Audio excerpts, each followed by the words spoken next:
2 अक्टूबर को देवरिया के फतेहपुर में जो खूनी नरसंहार हुआ उसकी कहानी आप सभी तक पहुंची। कैसे 30 मिनट के अंदर 6 लोगों की मौत हो जाती है, जिसमें नाबालिग बच्चे और महिलाएं भी शामिल होती हैं। देवरिया में जो कुछ भी हुआ वो हैरान करने वाला था। जिस किसी तक ये खबर पहुंची सबकी आंखें नम हुई और सबको उतना ही गुस्सा आ रहा था कि आखिर वो कौन था जिसके हाथ नहीं कांपे। आखिर वो कौन था जो हथियार चलाते वक्त एक बार भी नहीं सोचा कि वो हथियार किस पर चला रहा है। नाबालिग बच्चों पर, लड़के और लड़कियों पर वो हथियार चला रहा है। वो कौन दरिंदा था, वो कौन राक्षस था, वो इंसान तो था नहीं। जब वो हथियार चला रहा था तो क्या उसको फर्क नहीं पड़ रहा था कि वो मासूम बच्चों पर हथियार चला रहा है। देवरिया में जो कुछ भी हुआ वो आप सब के सामने है। आप सभी देख रहे हैं कि इस मामले में बड़ी तेजी से अपडेट्स आ रहे हैं, बहुत तेजी से चीजें बदल रही हैं। अभी खबर हमारे सामने आई है उसमें पुलिस ने ढूंढ निकाला है कि वो कौन आरोपी था, वो कौन था, वो शख्स कौन था जिसने अपने हाथों से नाबालिग बच्चों पर हथियार चलाए थे, गोलियां चलाई थी। पुलिस ने ये खोज निकाला है कि वो हत्यारा कौन था। मेरे हाथ में अमर उजाला का एक अखबार है जिसके आधार पर मैं ये बता रही हूँ कि कैसे पुलिस ने ढूंढ निकाला कि वो आरोपी कौन था। और इस पूरे वीडियोस को आप देखिएगा। इस पूरे वीडियो में मैं 2-3 अपडेट दूंगी जो बहुत भयानक है या बहुत आश्चर्य करने वाली खबर है। इसमें यह भी है कि जैसे प्रेम यादव की पत्नी ये कह रही थी कि सत्यप्रकाश दुबे के परिवार ने मेरे पति को बुलाया और मेरे पति बिना चाय पिए गए और उसके बाद उनके मौत की खबर सुनने में आई। जैसे उनकी पत्नी जो कुछ कह रही थी वो भी हम आपको बताएंगे कि पुलिस ने ये भी ढूंढ निकाला है कि ये दावा जो प्रेम यादव की परिवार की तरफ से किया गया था वो कैसे गलत साबित हुआ है, ये भी मैं बताऊंगी। और ये भी मैं बताऊंगी कि उस दिन 2 अक्टूबर के दिन आखिर फतेहपुर में क्या हुआ, ये पुलिस ने क्या कुछ बताया है वो मैं आपको बताऊंगी। लेकिन सबसे पहले मैं आपको बताती हूँ कि जब ये सब कुछ हुआ 2 अक्टूबर के दिन, उसी दिन पुलिस ने करीब 20 लोगों को गिरफ्तार किया था। उसमें जो सबसे बड़ा नाम था वो प्रेम यादव के जिगरी दोस्त उनके ड्राइवर का था। जो उनका ड्राइवर है नवनाथ उर्फ पिंटू, उसको मुख्य आरोपी बताया जा रहा है। ये बताया जा रहा है कि प्रेम यादव का वो क्लासमेट था, जिगरी दोस्त था, बहुत अच्छी पटती थी उनसे और वही वो शख्स था जिसने बंदूक से उन बच्चों पर गोलियां चलाई थी। अब जब पुलिस ने इन 20 लोगों को पकड़ा था और सब पर दबाव बना रही थी, सब पर ये जानने की कोशिश कर रही थी कि उस दिन आखिर ऐसा क्या हुआ था, तब जाकर नवनाथ जो कुछ बताता है वो हैरान करने वाला है। नवनाथ बताता है कि जैसे ही प्रेम यादव की मौत की खबर मेरे कानों तक पहुंची, मेरा गुस्सा 7वें आसमान पर पहुंच गया था। मुझे कुछ भी सूझ नहीं रहा था और मैं जैसे ही सत्यप्रकाश दुबे के दरवाजे पर पहुंचता हूं और प्रेम यादव की लाश को देखता हूं, मेरे सिर पर खून सवार हो गया था। इतना कुछ बताते हुए ये बताता है कि जैसे सब कुछ घटना हो रही थी, जैसे प्रेम यादव के मौत की खबर घर वालों तक पहुंचती है तो प्रेम यादव के रिश्तेदार एक रिवॉल्वर, एक राइफल लेकर आते हैं। वो राइफल प्रेम यादव के नाम का होता है और वो राइफल जो है वो नवनाथ को थमा देते हैं और नवनाथ उसी राइफल से सत्यप्रकाश दुबे के सीने पर गोली चलाता है। और सिर्फ इतनी ही गोली चलाकर वो थमता नहीं, वो 3 राउंड फायर करता है और इस 3 राउंड में 3-3 जाने वो ले लेता है।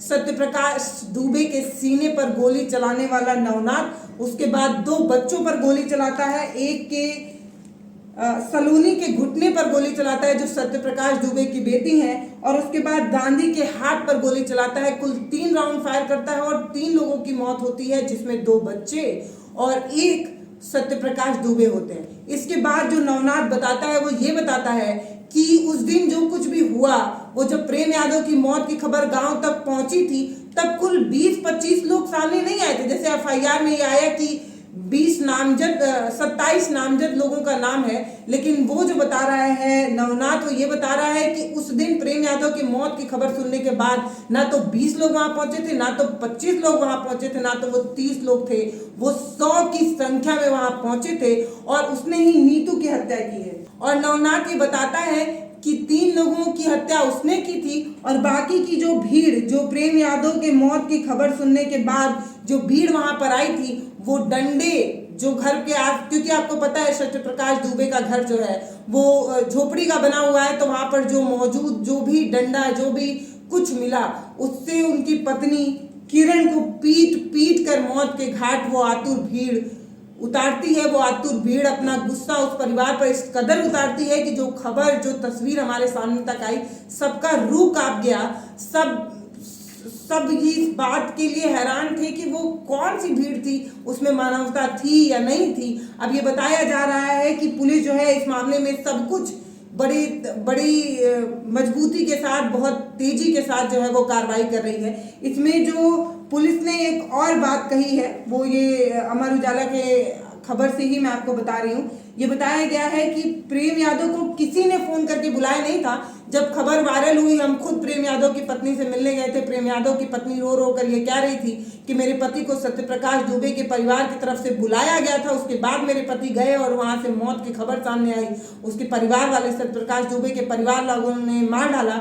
इस तरीके का आरोप जो है वो प्रेम यादव की पत्नी लगा रही थी। लेकिन पुलिस ये कह रही है कि प्रेम यादव को किसी ने फोन करके बुलाया नहीं। लहरा टोला में वो खुद गया था, सत्यप्रकाश दुबे के घर प्रेम यादव खुद गए थे, ऐसा पुलिस बता रही है। और ये किस बिना पर बता रही है? वो ये बता रही है कि जब प्रेम यादव मर गए, उसके बाद जब उनका फोन लिया गया, उस फोन को जब पुलिस को फोन मिला तो police mobile call detail record निकालती है।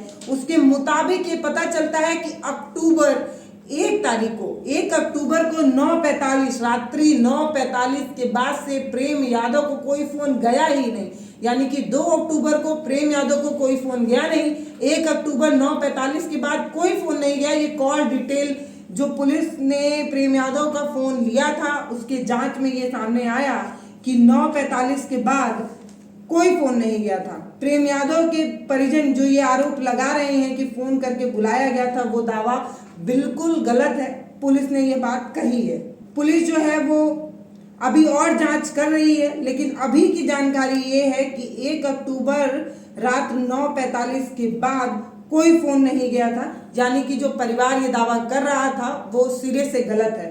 अब मैं आपको बताती हूँ कि उस दिन जो कुछ भी हुआ उस पे नवनाथ, यानी कि जो प्रेम यादव के ड्राइवर हैं, उन्होंने क्या कुछ कहा ये जान लीजिए। बहुत जल्दी से मैं आपको बताती हूँ। ये बताते हैं कि जैसे ही प्रेम यादव के मौत की खबर उनको सुनाई देती है, उनके सिर पर खून सवार होता है। वो जैसे ही सत्यप्रकाश दुबे के दरवाजे पर पहुंचते हैं और प्रेम यादव के मरे हुए शव को देखते हैं, उस पर ही उनका खून सवार हो जाता है। इतने में परिजन वहां पर पहुंच जाते हैं और जिस के कानों तक ये खबर पहुंची है वो सभी वहां पर पहुंचे और उनकी संख्या 100 से अधिक है। अब ये जानना और समझना होगा कि पुलिस और किन किन लोगों को ढूंढ पाएगी, उसमें क्या कुछ कार्रवाई होगी। पुलिस जो जांच करेगी उसमें उन 100 लोगों का नाम आएगा या नहीं, ये सब कुछ जानने की बात होगी। मैं आपको इतना बताते चलूं कि जिस राइफल से नवनाथ ने गोली चलाई थी, वो राइफल प्रेम यादव के नाम से लिया गया था। वो राइफल जो है वो प्रेम यादव के रिश्तेदार ले आए थे और उसने नवनाथ को थमाया था और नवनाथ ने 3 राउंड फायर किया था, जिसमें 3 लोगों की मौत हो गई। ये अपडेट अभी का है। इस देवरिया हत्याकांड मामले में जो कुछ भी अपडेट आता है वो हम आपको देने की कोशिश करेंगे, लेकिन अभी वो हत्यारा मिल गया है जिसने बच्चों पर गोलियां चलाई थी। इनको कठोर से कठोर सजा मिलनी चाहिए, फांसी से कम तो कुछ भी नहीं मिलना चाहिए। ये भारत एक नई सोच की मांग है ताकि इस मामले में या ऐसी और कोई घटना दोबारा ना हो, इसलिए कठोर सजा मिलनी चाहिए। देवरिया सामूहिक हत्याकांड बहुत निंदनीय है और इसकी जितनी भी निंदा की जाए वो कम है कि कैसे एक हिंसक भीड़ एक घर में पहुंचती है और 5 लोगों को मौत के घाट उतार देती है, जिसमें नाबालिग बच्चे भी होते हैं। और वो भीड़ 1-2 की संख्या में नहीं, 100 की संख्या में होती है। और एक खबर और सामने आई है कि एक सीसीटीवी फुटेज जो है वो सामने आया है, जो प्रेमचंद यादव और सत्यप्रकाश दुबे के घर जाते वक्त किसी एक घर के दरवाजे पर लगा हुआ था। अब उस सीसीटीवी फुटेज से ये पता चलेगा कि उस भीड़ में कौन कौन लोग थे, उन्होंने अपने हाथों में कौन सा हथियार पकड़ा था। डंडा लिए थे, राइफल लिए थे, बंदूक लिए थे, कट्टा ले गए थे कि कुल्हाड़ी ले गए थे। ये अब उस सीसीटीवी फुटेज से सामने आएगा।